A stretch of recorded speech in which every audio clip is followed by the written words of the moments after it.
Stephen Pladl, who was Katie's father, husband, and father of her baby. 20-year-old Katie Pladl is 42-year-old Stephen Pladl's biological daughter.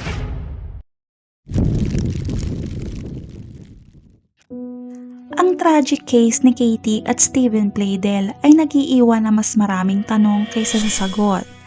Isa na rito ay paano pinayagan na nakakatanda nilang pamilya ang gantong klaseng relasyon. Talakayin natin na nakakagimbal na kwento na mag-amang ito. Warning po sa mga sensitibo, pakiskip muna ang video. Manatiling nakatutok at samahan mo ako sa pag-isa-isa ng mga detalye sa kwentong ito. Kamusta? Ako po si Ces, ang inyong Pinoy crime documentaries, Tagalog narrator. Ako ay nagbabahagi ng mga totoong crime stories na isinalin sa Tagalog. Kung mahilig ka sa mga true crime kagaya ko, like, share, subscribe sa aming channel. Dadalhin tayo pabalik ng kasong ito sa taong 1995. Isang 20 years old na lalaki na nagngangalang Stephen Pladl ay nakakilala ng isang 15 years old na dalaga na si Alyssa Garcia. Sa chatroom sila nagkakilala sa internet. Si Stephen Pladl ay ipinanganak noong 1975. Isa sa mga kaklase niya ang nagsabi na strange o kakaibang bata si Stephen. Siya ay sobrang tahimik at laging nag-iisa. Lagi din daw ng suot ang parehong sweater araw-araw at tila hindi nagpapalit ng damit. Ang palaging suot nito ang hockey jersey ng San Jose Sharks. Si Alyssa Garcia naman ay nakatira kasama ang kanyang mga magulang sa San Antonio, Texas. Nag-decide si Stephen na puntahan si Alyssa sa Texas at kinuha niya si Alyssa matapos itong tumakas sa kanilang bahay. Dinala niya si Alyssa pabalik sa New York kung saan nagpakasal sila. January 1998, sa edad na 16 years old, nabuntis si Alyssa. At nung 17 siya, ipinanganak niya ang kanilang unang anak na pinangalanan nilang Denise Pladl. Ayon kay Alyssa, naging madilim ang kanilang relasyon at nauwi ito sa isang bangungot dahil sa mga taon ng emotional at verbal abuse na naranasan niya kay Stephen.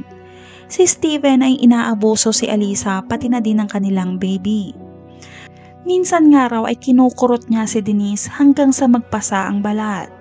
Sa isang interview, sinabi ni Alyssa na hindi kayang magtagal ni Stephen sa anumang trabaho at madalas magbago-bago ang kanyang mood. Sinasaktan din niya ang kanilang mga pusa habang inaabuso si Alyssa ng verbal at tinotorture naman ang kanilang baby na si Denise. Pero sa kabila nito, nagstay pa rin si Alyssa at pinakasalan pa nga ito. Dumating ang 1998, alam ni Alyssa na nanganganib ang buhay ng kanyang anak kaya't inilagay niya si Denise sa adoption center noong taong iyon. Inampon siya ni na Anthony at Kelly Fosco. Pinangalanan nilang Katie Fosco ang bata at dinala siya sa bahay ni na Anthony at Kelly sa Dutchess Country, New York. Dumating ang 2012, nanganak na naman si Alyssa sa kanyang pangatlong anak na babae rin. January 2016, si Katie ay 18 years old na at naging curious na tungkol sa kanyang biological family. Natuntun niya sa social media ang kanyang ina na si Alyssa, 37 years old na noong panahon na yon, at si Stephen naman na kanyang ama ay 42 years old na. Agad na nagkasundo ang tatlo at nag-umpisa ng magandang relasyon. Tumating ang June 2016, gumraduate si Katie sa high school. Si Katie ay isang aspiring artist na kilala sa Dover High School dahil magaling siya mag-drawing ng comic strips. Nagpaplano siyang mag-college at maghanap ng career sa digital advertising. Pagdating ng August 2016, matapos magpatuloy sa pag-uusap ang tatlo, nagbago ang mga plano ni Katie. Sa halip na mag-enroll sa college, mas pinili niyang lumipat sa Henrico, Virginia para tumira kina Alyssa at Stephen kasama ang dalawa pa niyang kapatid. Nag-alinlangan naman ang adoptive parents ni Katie na sina Tony at Kelly Fosco pero hinayaan na lang nila si Katie dahil malaki na ito. Noong una ay naging okay naman ang pamilya hanggang pagsapit ng September 2016. Pagkalipas ng mga 6 na linggo matapos dumating si Katie sa bahay ng kanyang biological parents, nagsimulang matulog si Steven sa sahig ng kwarto ni Katie tuwing gabi. Ayon kay Alisa, matagal na silang natutulog na magkahiwalay na kama ni Steven bago pa man ito mangyari. Biglang nagbago raw ang ugali ni Steven nang dumating si Katie. Nagsimula itong mag-ayos ng itsura, magsuot ng masisikip na damit, inalis ang kanyang balbas at pinahaba ang kanyang buhok. Gumawa daw ito ng paraan para mas maging malapit kay Katie, minsan ay sobrang lapit pa nga nila sa isa't isa.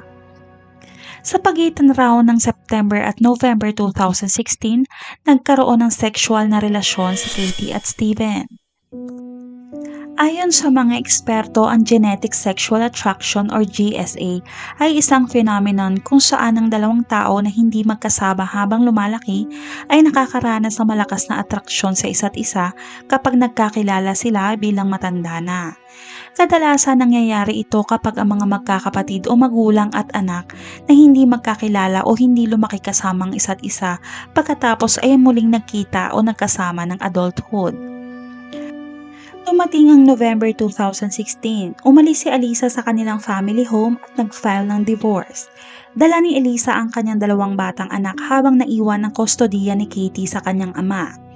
May sospecha na raw si Alisa noon sa kanilang relasyon pero hindi siya aware kung hanggang saan ito umabot.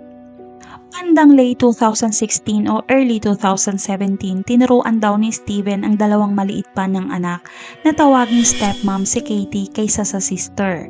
Sa panahong ring iyon, nalaman ni Katie na buntis siya at si Steven ang ama. May 23, 2017, bumisita si Alisa kina Steven at Katie at doon nabasa ni Alisa ang diary ng 11 years old na anak niyang babae. Sa diary na ito, nalaman ni Alisa na mayroong sexual na relasyon ang kanyang ex-husband at biological daughter. Nalaman rin niya na buntis ito at si Steven ang ama. Nag-hysterical daw si Alisa nang malaman ito at ang nasabi lang ng dalawa ay "we are in love". Kahit pa sinabi niya kay Katie na pinaampun siya dahil kay Steven pero wala daw itong nasabi kundi in love siya dito. Matapos komprontahin ng dalawa, nag-decide si Alisa na kontakin na ang mga otoridad. May 31, 2017, in-interview sila Steven at Alisa pati na rin ang 2 bata ng Enrico County Police pero walang pag-aresto ang nangyari. Summer ng 2017, lumipat ng bahay si Katie at Steven sa Knightdale, North Carolina. Pagsapit ng July 20, 2017, nagpakasal si Katie at Steven sa Maryland. Naging official daw ang kanilang kasal dahil hindi nila sinabi ang kanilang relasyon. Ang kanilang wedding ceremony ay kumpleto sa guest, kasama ang magulang ni Steven at adoptive parents ni Katie. Papataas ka ng kilay sa sinabi ng parents nila. Wala daw sila magagawa kung hindi suportahan ng mga ito. Dumating ang September 1, 2017, nanganak si Katie sa batang lalaki at pinangalanan niyang Bennett. Tumating ang November 29, 2017, nag-issue na ng warrant of arrest ang Henrico County Police para kay Steven at Katie. Pagsapit ng January 2018, naaresto na ang dalawa para sa kasong incest at ang parusa ay bawal silang mag-usap at magkita. 20-year-old Katie Platel is 42-year-old Steven Platel's biological daughter.